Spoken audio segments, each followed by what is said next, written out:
This is Akashvani. In the program Money Talk, now we bring you a discussion on financial stability architecture in India, the mandate of financial inclusion and financial education. The participants are Shishir, Sinha, economic analyst, and Dhawan, anchor.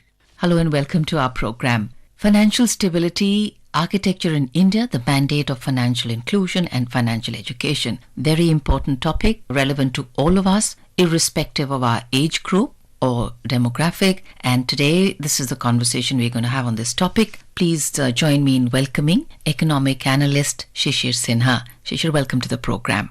Thank you. Wanting to understand from you actually the larger picture first. So for a stable financial architecture, what are the ingredients that are required and where are we positioned on those? If you talk about the title of the topic which you just highlighted, the answer isn't that topic itself. The most important thing is, of course, the financial inclusion. And if we talk about the financial inclusion, equally important is the financial attitude and the financial behavior. And all these things will be possible if we have a strong financial literacy. So it's a combination of many factors. When we talk about financial stable architecture, what is the important thing? That the people who are part of that infrastructure are well aware about their financial requirement and also well aware about the prudent use of financial resources available with them. And for that, we need financial inclusion, we need financial literacy, we need financial attitude, we need financial behavior, and also an ecosystem to provide all these things. So when we talk about the stable financial architecture, the important thing is that whatever resources we have, how best we can use it, and what kind of environment we are providing to generate more capital by using the current resources we have. We all know that resources are very scarce, whether we talk about for a government, for a country, or for an individual. So what is important? How prudently you are using those scarce resources so that you have a better return, but that better return should be in a judicious manner and also through the legal route. So when we talk about the stable financial architecture, the important thing is that what kind of environment we are providing to have financial literacy, financial attitude, financial behavior, financial inclusion. And if we are able to combine all those things, we can think of a stable financial architecture. So when we look at India, and we also know that, though we're a young country, there are many generations living together. Financial literacy with the internet and with your telephones, of course, is there. But there are certain generations and certain age groups which require good, sound financial investment and, I think, inclusion and struggle with actually having access to maybe digital technology. So in terms of all this, when we see, and we have a lot many first generation learners also. So do you think that somewhere we have managed to bridge this divide by the ease and user-friendly apps that we have and the safety and the security systems that we've put into place for digital financial transactions? The one problem we are having at this moment is that there are too much sources of information.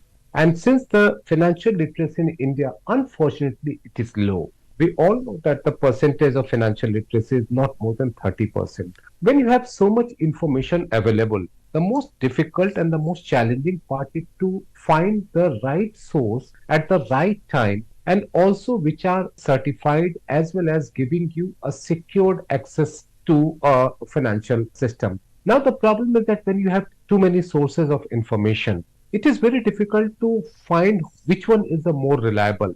And since we are living in the age of digital, we are getting too many screens also. So one screen is saying that if you put money in this will be better. If the second screen saying that put your money in another scheme. Now for a common people like me and you, choosing the right instrument is very, very important. And that selection will be possible if we have a very strong financial literacy. The good thing we are seeing at this moment that the class 10th syllabus of Central Board of Secondary Education have included the stock market into their syllabus. So it is trying to provide some kind of basic education for financial sector to the students at a very young age, so that at a time when they have some money, they have some resources, they are in a position to use them in a proper manner. So at this moment, the bigger challenge is how to find the right, you can say, source to help us to arrive at a solution. Since, as I mentioned, that our financial literacy is low, it is very difficult to choose between what is right and what is wrong.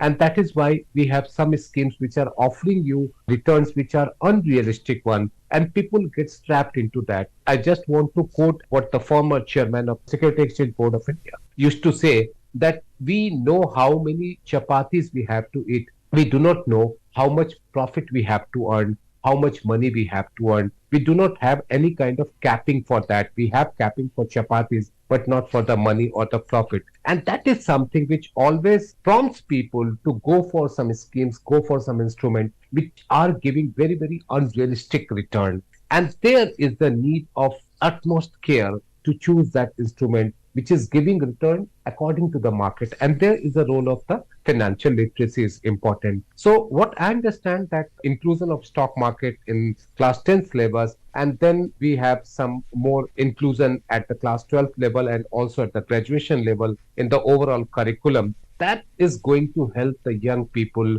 to decide or to become knowledgeable financial person. But still, I believe that the challenges are very big. And especially in tier 2, tier 3 cities, the problem is very much there because there the institutions which are providing financial services, they are not very much involved in the financial literacy, or whatsoever financial literacy they are providing. That is not really according to the need, or that is not something the dynamic one. So we need to have a holistic financial literacy policy to give or prepare people to use the resources more judiciously, to select the instrument which is a realistic one, and also to think about how the resources available can give you the better return, but only through the legal route and not through the illegal.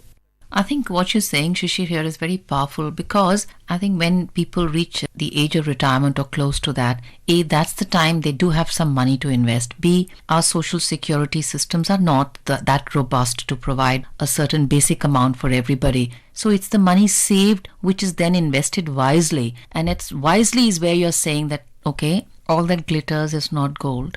Be sensible, be prudent. So here, any legal framework or government imposed checks and balances, do we have a framework like that, and how dynamic or adept is that?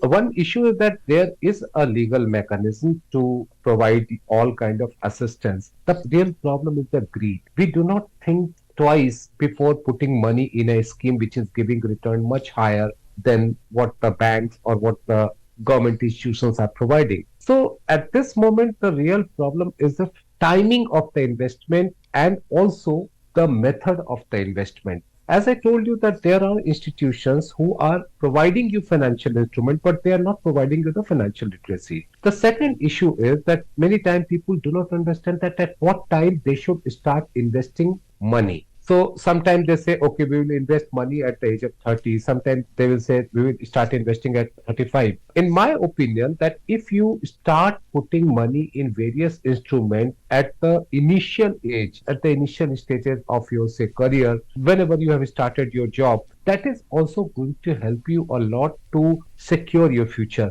We all know that social security system in India in terms of pension and any other mechanism is not that so strong. That's the reality. But that doesn't mean that we should not start in the beginning, and we should always think when we are entering into a phase of what we call as the old age. So the timing is important, the selection of instrument is important, and we need to control that, our greed. If we are able to pick at least two of them, one is most important to the greed, and second, the timing of the investment, the old age social security problem will not be that big. The real benefit of investing at the right time or at the very younger age will certainly give you a longer period. And investment is a longer period, it's a long period kind of mechanism. You cannot expect putting money today and earning double of the money tomorrow. You need to give some time to your money to grow, and then only you can get the benefit. So timing, the selection of right instrument, and investing as early as possible. If you follow these kind of principles, then certainly your old age would be much, much better and much secure than what the apprehensions are. So what we're hearing you say is that, the power of time and the power of compounding, never underestimate these. And of course, the power of prudence, as you said. So coming now here to, you'd earlier said financial attitude, financial behavior. Could you throw some more light on that? Because I know you've given these good pillars on which to base our behavior in terms of investing. But what are some things that India has to look forward to in terms of actually, is there a lot of headroom for us to grow in terms of financial literacy? Of course, you've said a lot needs to be done. But what are some other salient features that we need to keep in mind? Because attitude and behavior is not easy to change. That totally agree with you that it is not so easy to change the attitude and the behavior overnight. But please remember our elder peoples, if you allow me to speak just one line in Hindi, कि हमारे दादा दादाजी कहा करते थे कि जितनी लंबी चादर हो उतने ही पांव फैलाइए. This is what we call as the attitude. This is what we call as the behavior. And if you follow this thing in planning for future, that will certainly come with the time, and that will certainly grow with the time.